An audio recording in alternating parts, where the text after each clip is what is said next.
Good morning everyone, সকলকে happy new year. সকাল সকাল স্নান করে এখানে আমি আমার ভাগ্নি দুজনেই রেডি হয়ে বেরিয়ে পড়েছি আজকে একটু মন্দিরে যাব বলে। আর আজকে হ্যাপি নিউ ইয়ার আছে, তার সাথে সাথে আমার হাজব্যান্ডেরও বার্থডে আছে, তাই মায়ের কাছে এসেছি ওর নামে একটু ভালোভাবে পুজো দেবো বলে।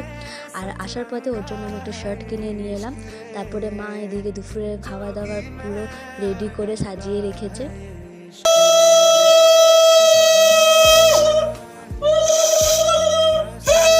আশীর্বাদ করে মা ওকে একটু খাইয়ে দিল। তারপরে দুপুরে খাওয়া দাওয়া কমপ্লিট করে ও ভাগ্নি দৌড়ে এসছে আমার কাছে। ও বেলুন কিনে। তুমি বেলুন আনতে গেছিলে? হ্যাঁ, কোথা থেকে নিয়ে এলে? ওই দিকে দোকান থেকে। বাহ, টুক করে বেলুনগুলো ফুলিয়ে নিলাম এক এক করে। আর আমি কেকটা ঘরে বানিয়েছি, এর রেসিপি ভিডিও আমি আপনাদের কাছে পরে শেয়ার করব। এখানে ডেকোরেশন কমপ্লিট আর ও এদিকে চলে এসছে।